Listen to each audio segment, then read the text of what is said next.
কখনো কি এমন হয়েছে, কোনো একজন মানুষের সঙ্গে কথা বললে আপনার মনে হয় তার সঙ্গে একটু বেশি কথা বলতে ইচ্ছে করছে, তার অনুভূতিগুলো জানতে ইচ্ছে করছে, আর ধীরে ধীরে তার প্রতি একটা আলাদা টান তৈরি হচ্ছে? কিন্তু সেই মানুষটি যদি একজন বিবাহিত নারী হন, তাহলে বিষয়টি আরও সংবেদনশীল হয়ে যায়। কারণ এখানে শুধু আপনার অনুভূতিই নয়, তার অনুভূতি, ব্যক্তিগত জীবন, সম্পর্ক এবং সিদ্ধান্ত সবকিছুকেই গুরুত্ব দিতে হয়। অনেকেই ভাবেন কিভাবে এমন কিছু করা যায় যাতে একজন বিবাহিত মহিলা তাদের প্রতি আকৃষ্ট হন বা তাদের বিশেষভাবে দেখতে শুরু করেন। কিন্তু সত্যি বলতে, মানুষের মন জয় করার কোনো ম্যাজিক ফর্মুলা নেই। কাউকে আবেগ দিয়ে প্রভাবিত করা, দুর্বল মুহূর্তের সুযোগ নেওয়া কিংবা বারবার কাছে যাওয়া কখনোই সত্যিকারের সম্পর্ক তৈরি করে না। বরং আপনি যদি একজন মানুষের কাছে নিজেকে একজন সম্মানযোগ্য, বিশ্বাসযোগ্য এবং পরিণত মানুষ হিসেবে তুলে ধরতে চান, তাহলে কিছু মৌলিক বিষয় বুঝতে হবে। তার সঙ্গে কিভাবে কথা বলবেন, কিভাবে তার অনুভূতিকে গুরুত্ব দেবেন, কোন সীমারেখা কখনো অতিক্রম করবেন না, এসব বিষয়ই আসলে সম্পর্কের ভিত্তি তৈরি করে। আর একটা কথা মনে রাখবেন, কেউ আপনার সঙ্গে ভালো ব্যবহার করলেই সেটাকে প্রেম বা আকর্ষণের সংকেত ধরে নেওয়া ঠিক নয়। ভালো ব্যবহার বন্ধুত্বও হতে পারে, স্বাভাবিক সৌজন্যও হতে পারে। তাই নিজের প্রত্যাশার চেয়ে তার স্পষ্ট ইচ্ছা এবং সিদ্ধান্তকে বেশি গুরুত্ব দেওয়া জরুরি। আজকের ভিডিওতে আমরা জানব 3টি গুরুত্বপূর্ণ বিষয়, যেগুলো বুঝলে আপনি একজন বিবাহিত নারীর সঙ্গে আরও সম্মানজনক ও পরিণতভাবে যোগাযোগ করতে পারেন। এখানে কোনো ফাঁদ, প্রতারণা বা কাউকে নিয়ন্ত্রণ করার কৌশল থাকবে না। থাকবে মানুষের অনুভূতি বোঝা এবং সম্পর্কের সীমারেখাকে সম্মান করার বাস্তব কথা। তাই ভিডিওটি শেষ পর্যন্ত দেখুন, কারণ শেষের বিষয়টি হয়তো আপনাকে বুঝতে সাহায্য করবে কখন কারো কাছে এগিয়ে যাওয়া উচিত আর কখন তার সিদ্ধান্তকে সম্মান করে এক ধাপ পিছিয়ে আসাই সবচেয়ে বুদ্ধিমানের কাজ। নাম্বার 1, তাকে বোঝার চেষ্টা করুন। কোনো মানুষের কাছে বিশেষ হয়ে ওঠার আগে তাকে বোঝার চেষ্টা করা খুব গুরুত্বপূর্ণ। একজন বিবাহিত নারীরও নিজের পছন্দ, অপছন্দ, চিন্তাভাবনা, স্বপ্ন, দুশ্চিন্তা এবং ব্যক্তিগত অনুভূতি থাকে। তাই শুধু নিজের কথা বলার পরিবর্তে তার কথাগুলো মনোযোগ দিয়ে শুনুন। সে কোনো বিষয় নিয়ে কথা বললে তাড়াহুড়ো করে বিচার করবেন না বা নিজের মতামত চাপিয়ে দেবেন না, বরং তার দৃষ্টিভঙ্গিটা বোঝার চেষ্টা করুন। এতে সে অনুভব করতে পারে যে আপনি শুধু তার সঙ্গে কথা বলার জন্য কথা বলছেন না, বরং তার কথার মূল্যও দিচ্ছেন। তবে তার ব্যক্তিগত দুর্বলতা বা সমস্যাকে কখনো নিজের স্বার্থে ব্যবহার করবেন না। বিশেষ করে তার দাম্পত্য জীবনে কোনো সমস্যা থাকলে সেই সুযোগ নিয়ে তাকে আবেগের দিকে ঠেলে দেওয়া ঠিক নয়।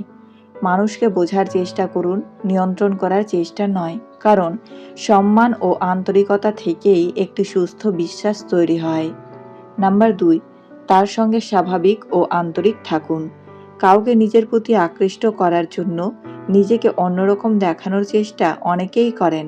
অতিরিক্ত প্রশংসা, সবসময় মেসেজ করা কিংবা ইচ্ছা করে এমন আচরণ করা যেন আপনি তাকে ছাড়া কিছুই ভাবতে পারেন না, এসব আচরণ বরং অস্বস্তি তৈরি করতে পারে।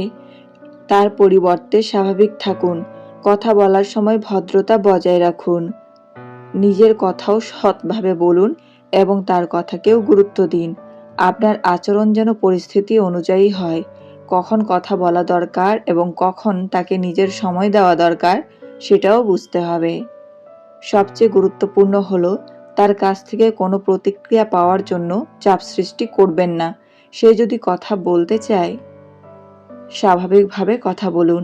আর যদি ব্যস্ত থাকে বা দূরত্ব রাখতে চায়, সেটাকে সম্মান করুন।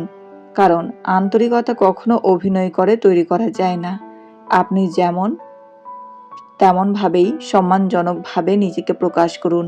এতে অন্তত সে বুঝতে পারবে যে আপনার আচরণের পেছনে কোনো কৃত্রিম কৌশল নয়, বরং স্বাভাবিক সৌজন্য ও সম্মান রয়েছে। নাম্বার 3, তার সীমারেখাকে সম্মান করুন। একজন মানুষের মন জয় করার চেয়ে তার সীমারেখাকে সম্মান করা অনেক বেশি গুরুত্বপূর্ণ। তিনি যদি বিবাহিত হন, তাহলে তার ব্যক্তিগত জীবন ও সম্পর্কের প্রতি সম্মান দেখানো আরও জরুরি। আপনার ভালো লাগা থাকতে পারে, কিন্তু সেই অনুভূতির কারণে তার উপর কোনো ধরনের চাপ সৃষ্টি করা ঠিক নয়।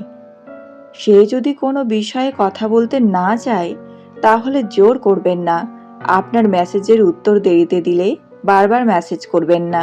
আর যদি সে স্পষ্টভাবে জানায় যে সে কোনো ধরনের ঘনিষ্ঠতা বা সম্পর্ক চায় না, তাহলে সেই সিদ্ধান্তকে সম্মান করে পিছিয়ে আসুন। অনেক সময় আমরা কারো স্বাভাবিক সৌজন্য, বন্ধুত্বপূর্ণ আচরণ বা হাসিকে ভুলভাবে আকর্ষণের সংকেত হিসেবে ধরে নেই। তাই অনুমান না করে তার স্পষ্ট কথাকে গুরুত্ব দেওয়া উচিত।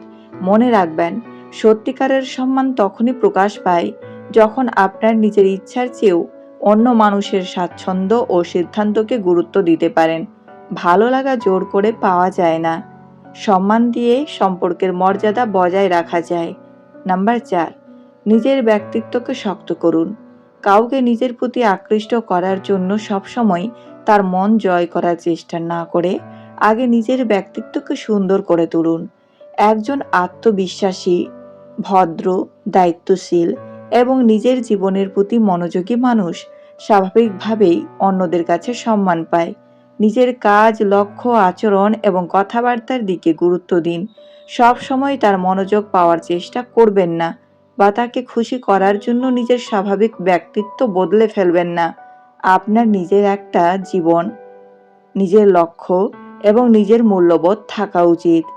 আর সবচেয়ে গুরুত্বপূর্ণ বিষয় হলো নিজের আত্মসম্মান বজায় রাখা। কেউ আপনার প্রতি একই ধরনের অনুভূতি না রাখলে সেটাকে ব্যক্তিগত অপমান হিসেবে নেবেন না। তার সিদ্ধান্তকে সম্মান করে নিজের জীবন ও লক্ষ্যের দিকে এগিয়ে যাওয়াই পরিণত মানসিকতার পরিচয়।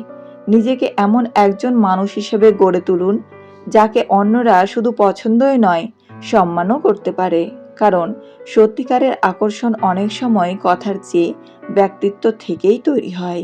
তাহলে বন্ধুরা, একজন বিবাহিত মহিলার মন জয় করার বিষয়টি কোনো কৌশল, ফাঁদ বা জোর করে কাউকে নিজের প্রতি আকৃষ্ট করার ব্যাপার নয়, বরং একজন মানুষকে বোঝা, তার অনুভূতিকে সম্মান করা, স্বাভাবিকভাবে কথা বলা এবং তার ব্যক্তিগত সীমারেখাকে গুরুত্ব দেওয়াই সবচেয়ে গুরুত্বপূর্ণ। মনে রাখবেন, ভালো লাগা সবসময় দুই দিক থেকে নাও আসতে পারে। তাই আপনার অনুভূতি থাকলেও তার সিদ্ধান্তকে সম্মান করা উচিত। কারণ কাউকে সত্যিকারের সম্মান করা মানে শুধু সে আপনার কাছে থাকলে তাকে সম্মান করা নয়, সে দূরত্ব চাইলে সেই দূরত্বকেও সম্মান করা। আপনি যদি সত্যিই একজন ভালো মানুষ হিসেবে অন্যের মনে জায়গা করে নিতে চান, তাহলে নিজের ব্যক্তিত্ব, আচরণ এবং আত্মসম্মানের উপর কাজ করুন। কাউকে পাওয়ার চেয়ে নিজের চরিত্র ও সম্মান ধরে রাখা অনেক বেশি গুরুত্বপূর্ণ। ভিডিওটি ভালো লাগলে লাইক করুন, আপনার মতামত কমেন্টে জানান এবং এমন আরও সম্পর্ক ও মনস্তত্ত্ব ভিত্তিক ভিডিও পেতে চ্যানেলটি সাবস্ক্রাইব করে পাশে থাকুন। দেখা হবে পরের ভিডিওতে। ভালো থাকুন, সুস্থ থাকুন। ধন্যবাদ।